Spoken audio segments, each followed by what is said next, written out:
everybody, welcome back to my channel. My name is Rachel.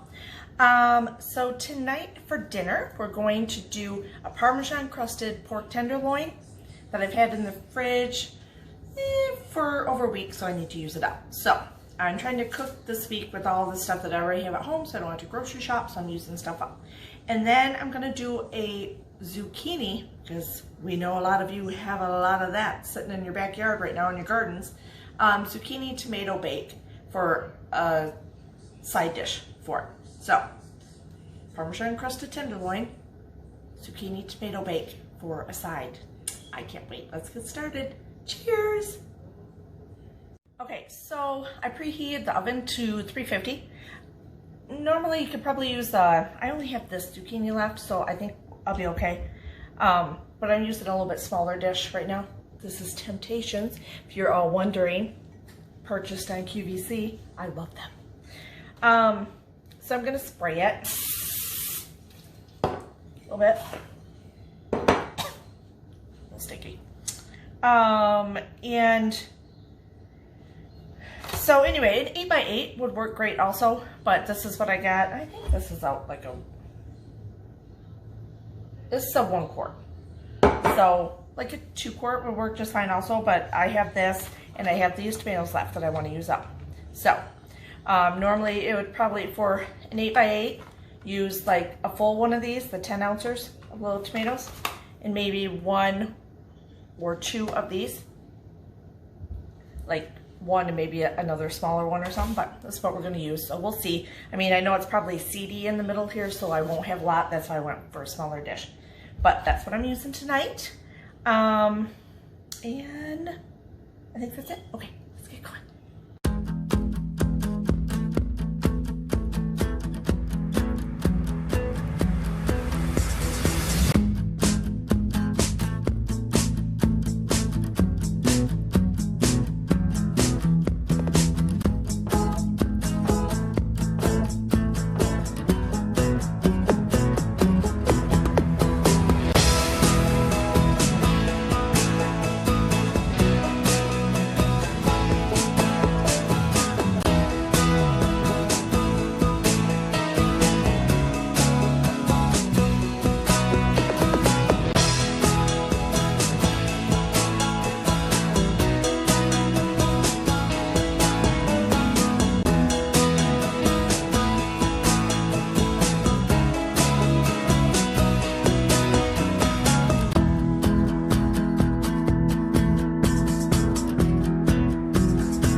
So now that it's all mixed up in the bowl, we're gonna put it in the oven for probably about 20-25 minutes and see how it goes from there.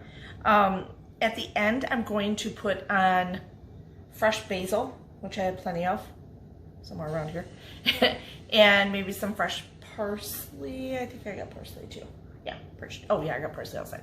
So fresh parsley and basil on the top when it's done. And I might add a little bit of Parmesan cheese. You know I love me some cheese. Okay, so that will go in the oven here shortly. The oven's already pre-done.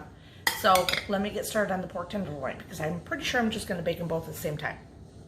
That'll work out perfectly. Okay, let's get going. I do want to point out to you that I did not use that whole zucchini. I could have had enough if I did an 8x8 or a little bit bigger and spread it out more. So I actually ended up using only half of it, which is good, because I got plenty left over that I can do another side dish later on this week. So I'm just gonna put that in the fridge and I'm gonna use it later on this week with something. So that worked out kind of good. It worked out really nice. So let's get going on the tenderloin. Okay, so basically, if you're not familiar with a pork tenderloin, it's basically like a boneless pork chop, but really long. So you can either slit it I know, it doesn't look that appealing, does it? We'll make it pretty. But anyway, this one I'm gonna cut up like kind of pork chops. So I'm gonna cut it up, slice it up like boneless pork chops, and then do the Parmesan crust over the side. And I was gonna do it in the oven, but I'm not going to now because I'm cutting it in pieces. So I'm just gonna fry it in a pan over the stove. So while that's going, it'll take about 25 minutes, somewhere around there, to get through them all. And the side can go in the oven and bake for about the same amount of time. So let's get started again.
Everybody, I hope you enjoyed this video.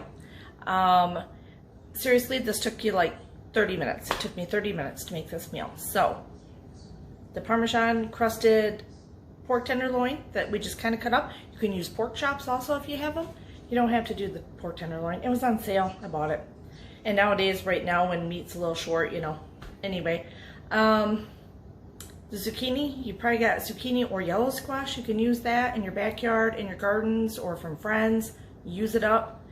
The tomatoes, you can use larger tomatoes if you need to. If you don't have the smaller grape tomatoes or cherry tomatoes, it's fine. Substitute what you have. Use what you have. I did almost forget to put the basil on top when I was done. So I put the basil on top. Basil and tomatoes are like the perfect combination, right? Do you not agree? So anyway, so that's all ready to go. 30 minutes. Both of them were done. It was probably 40 minutes with the cut up time and whatever, but 30 minutes cooked, done. Yumminess. So I think that's it. So please give it a thumbs up, but you can only do that if you hit the subscribe button. So please do that, and it'll really help me out and help my channel out. Share the video, share the recipe, do whatever you can. I think that's it. So thank you and cheers till next time.